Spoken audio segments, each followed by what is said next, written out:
Hey guys, कुर्सी की पेटी बांध लीजिएगा, हेडफोन लगा लीजिएगा और फ़ोन को रख दीजिएगा अलग, क्योंकि ये है एक पॉडकास्ट वीडियो जिसमें इंटरेस्टिंग आएगी बहुत सारी बातें।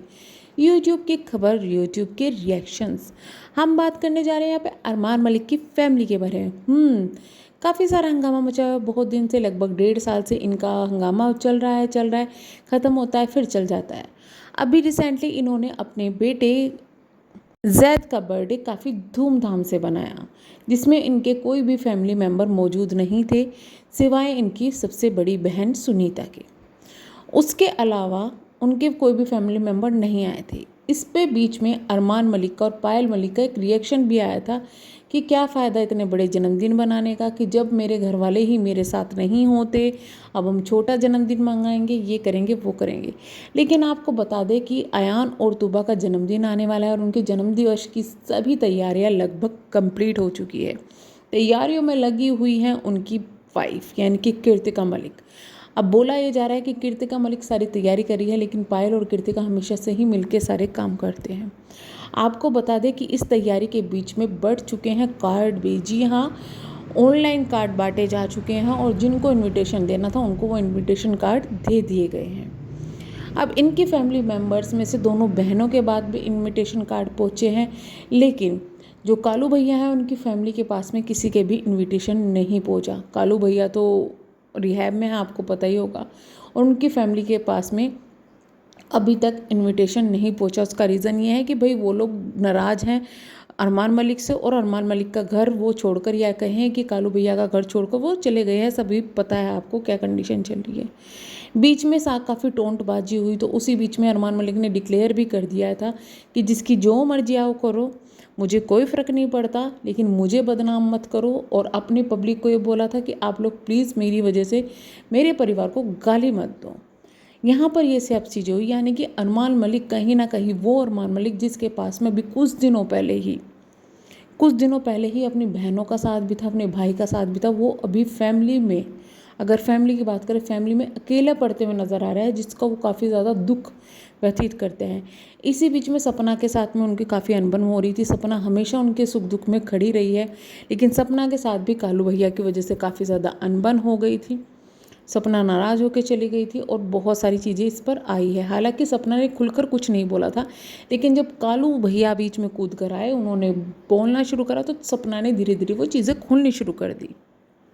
अब जब जैद के बर्थडे पर सपना नहीं गई क्योंकि उनकी तबीयत बहुत ज़्यादा ख़राब थी, तो ये चीज़ अरमान मलिक को काफ़ी ज़्यादा हर्ट हुई है।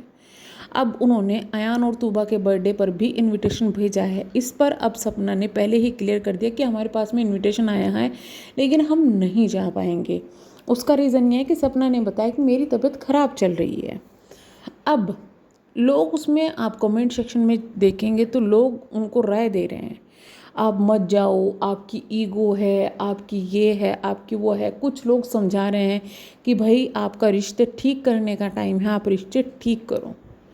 अब लोग अपने अपने तरीके से दे रहे हैं। इसे कहते हैं व्लॉग्स के साइड इफ़ेक्ट। ना ही जब इतना ज़्यादा हंगामा होता, ना ही सब चीज़ें खुल के सामने आती, और ना ही अब लोग ये बोलते कि अगर आप गए तो आपकी बेइज्जती हो जाएगी। लेकिन मैं एक बात कहना चाहूँगी सपना से, कि सपना हो या कोई भी हो, आप हो, किसी को एडवाइस देना बहुत आसान है। मैं अगर पर्सनली बात करूँ, मैं खुद भी अगर किसी को कहूँगी ना, कोई मुझे कहेगा कि मेरे साथ ये क्या, मैं कहूँगी यार रिश्ता तोड़ दे। लेकिन कितना आसान होता है ना किसी से कहना रिश्ता तोड़ दे। बट मेरी ये भी राय है कि जहाँ पर आपके रिश्ते जिन चीज़ों में सुधर रहे हो, अरमान मलिक गए थे सपना से मिलने के लिए, उनको गले भी लगाया, बात भी करी, फीलिंग है अभी भी भाई बहन में, तो इतनी ज़्यादा नाराज़गी किस चीज़ की। हाँ, माना कि भाई होती है, भाई बहनों में होती है, लेकिन जो भाई बहनों की नाराज़गी है वो इतने टाइम तक नहीं चलती। आई थिंक जो कोई लोग एडवाइस भी दे रहे हैं ना, वो पर्सनल लाइफ में भी अपने भाई बहन से कभी इस तरीके से नाराज़ हो ही नहीं सकते।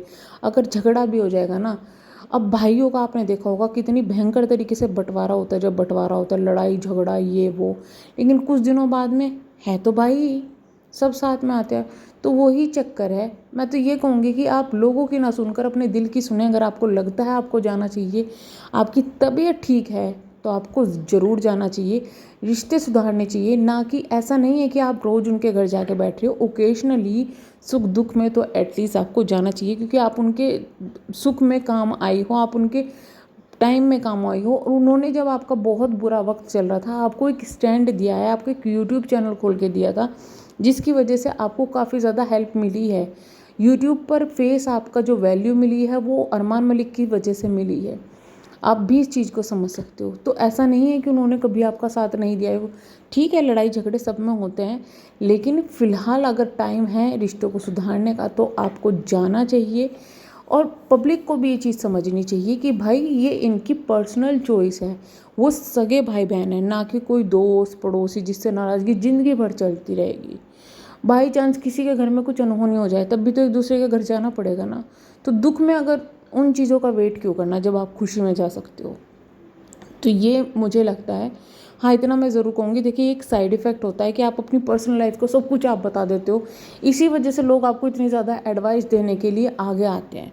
ना तो आप ज़रूरत से ज़्यादा पर्सनल चीज़ें शेयर करोगे, ना ही लोग फिर आपको, अगर आप अब गए तो गंदा बोलेंगे, अगर आप नहीं गए तो कुछ लोग आपको तब गंदा बोलेंगे। तो आपको दोनों तरीके से सुननी है, तो वो आपको तैयार रहना पड़ेगा। उसका रीज़न आप खुद हैं, कोई पब्लिक या कुछ नहीं है। तो हम करते हैं वीडियो को एंड, मिलेंगे नेक्स्ट वीडियो में, तब तक के लिए bye bye, thank you so much.